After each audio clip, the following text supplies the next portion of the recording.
Jambo, everyone. It's Misha, founder of Jambo Books, and I am here again with Crystal Grimes, who is the Birth to Five facilitator at the Rollins Center, which is a part of the Atlanta Speech School. Hey, Crystal. Hi there. Happy Friday. How are you? Woo!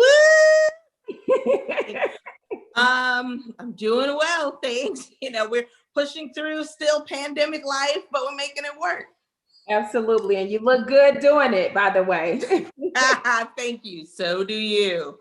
I wanted to talk to you today about ways we can encourage literacy with our kids by sharing family stories. Yeah. And so I guess my first question is, can we create sort of learning moments and useful literacy moments by sharing family stories, by sharing stories that aren't in published books? The simple answer is yes, we can. Great.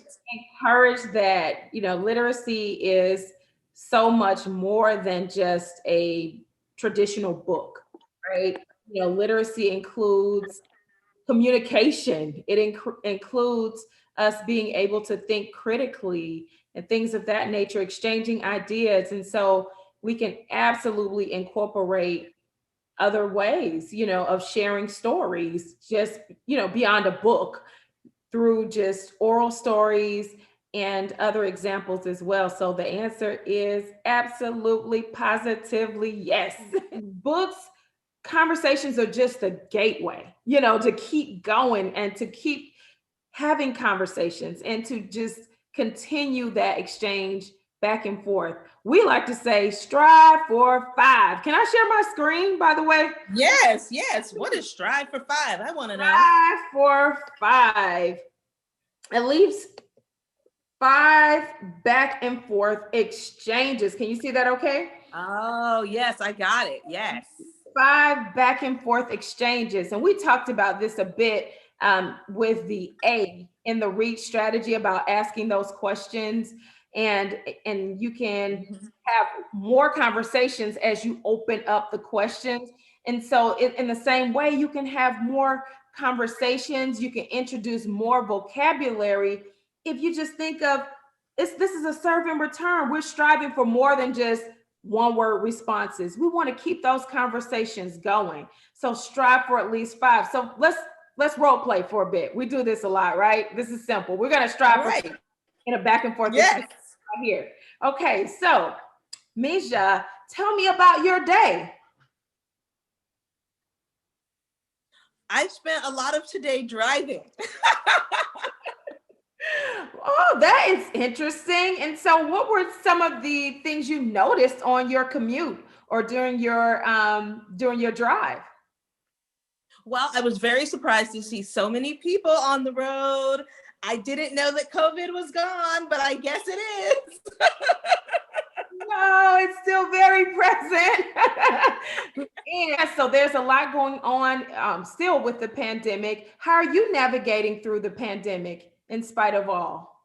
We are making our way through. Happily, my husband and I and all of the adults in our family and extended family are fully vaccinated. So that is a big relief for us, particularly since the pandemic has been so tough on Black people in particular.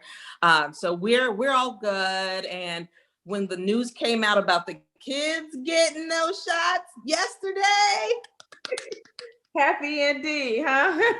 I was ready. I told them all. So we gonna get those shots. My 9-year-old is not happy. I don't care. That's right.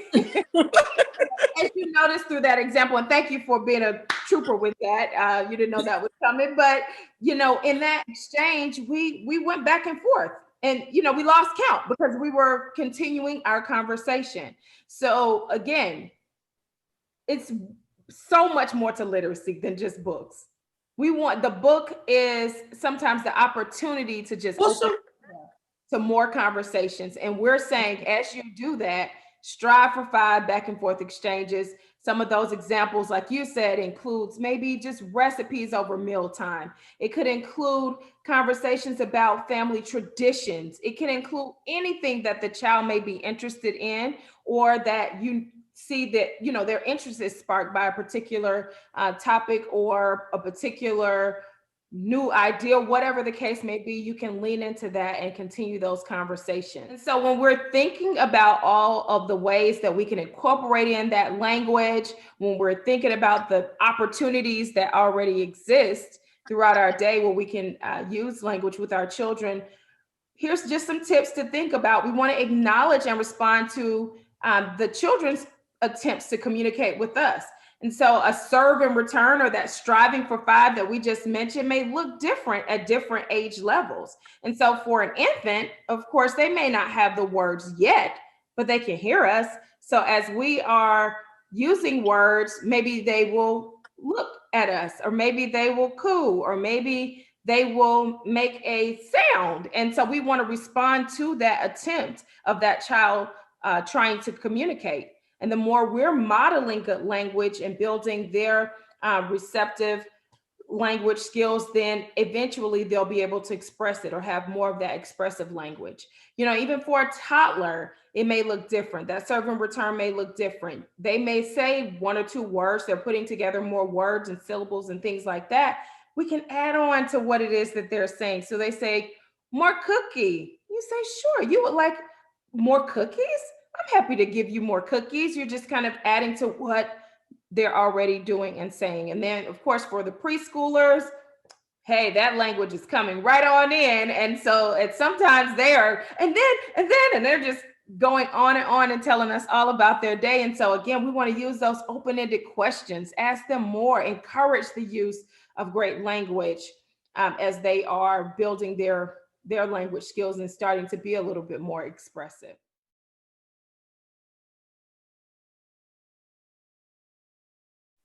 Now, I don't know about that.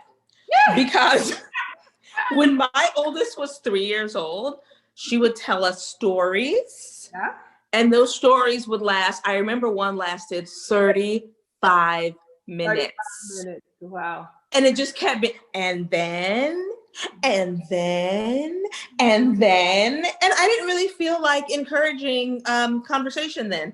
It happens sometimes. And so, you know what? Even in that, there are ways in which we could still acknowledge what's happening with the child and kind of redirect it a little bit. Sometimes it's like, oh, you know what? I think that when we wake up in the morning and we have our breakfast, we can continue this story. You know, we can, maybe you'll have a dream about something that happens with that magic dragon, and you'll tell me all about it in the morning. Or Aunt Sarah would love to hear this story. Let's call her. So again, it's not shutting it down to say, hey, I'm tired of hearing that. You need to be quiet. You know, we don't want to do that. We want to encourage them to use language, right? So there are ways, or you may just say, how about this? You know, mommy loves hearing your stories, and mommy's a little bit tired right now. Can we continue the story in the morning? That's, you know, just giving them a very real, practical way of letting them know I acknowledge you and I want to pick this up. That's really awesome. Thank you so much for that, because I know a lot of parents, particularly now that we're with our children 24/7, probably are feeling, I used to call it like a steamroller of words, and they just come and flatten you and keep going. But you don't want to discourage them from talking to you, of course. So I really love those strategies of, I know your grandma or your aunt or uncle would love to hear this. Or right? yes, we got the FaceTime. Let's get them.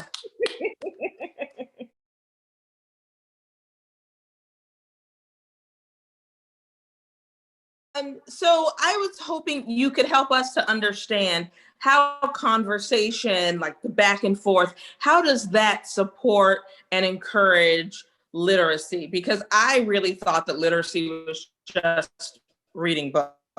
Absolutely not. It's so much more than just reading a book. It includes communication. Literacy includes critical thinking, understanding the world around us. All of that is included in that. Reasoning is so much that goes into literacy. And so the more we talk and converse, have those exchanges, then we're setting our children up for lifelong success with not only literacy, but life as well.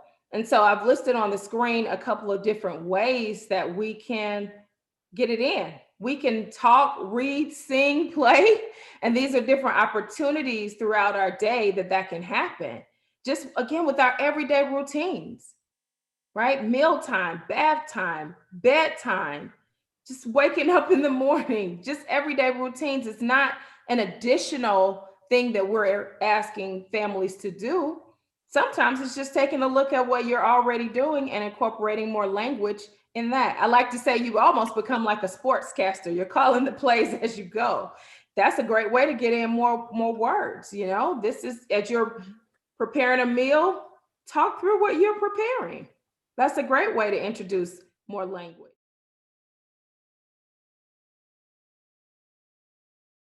But I know I have read some things that said, look, you can play podcasts or you can play,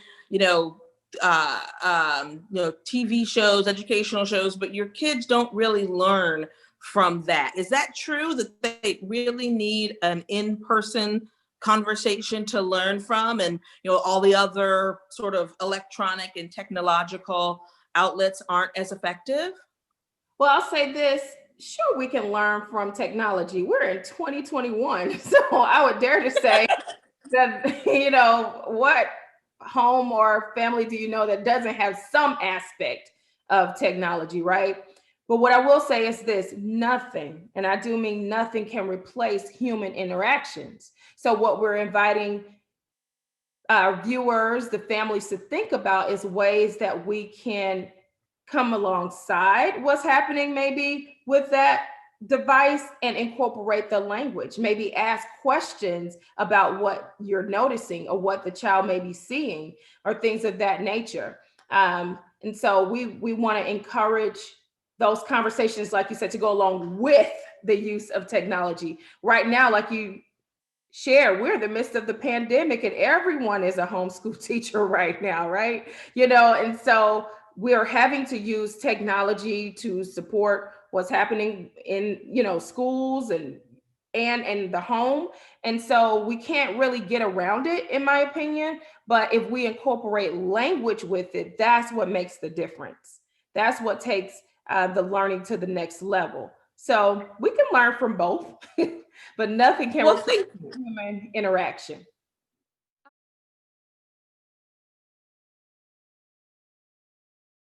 And then sometimes too, I have always try to show resources. I found these cute conversation cards. Sometimes if we're stuck, now I know we talked about when it goes on and how to bring it back in, but then there are also times where maybe someone feels stuck and the conversations aren't flowing as much. And so there are tools and tips and resources out there that we can tap into to help encourage those conversations, where it may just be a prompt to a question of some sort, or like we said, think about your daily routines and what's happening and lean into those experiences and build conversations from there as well. That's so helpful. And one other thing, parents, I don't know if you've had this situation when you've had like your small child talking to a grandparent and the grandparent says, "How was your day?" And the kid says, "Good." Yep. And then there's nothing else. So maybe if you would like to communicate with the grandparents about asking those open-ended questions, what was good? How was it good? Why was it good? Tell me something specific. That can really help to open up those lines of communication that sometimes get stuck on more closed-ended questions that adults would know to open up, but children may not.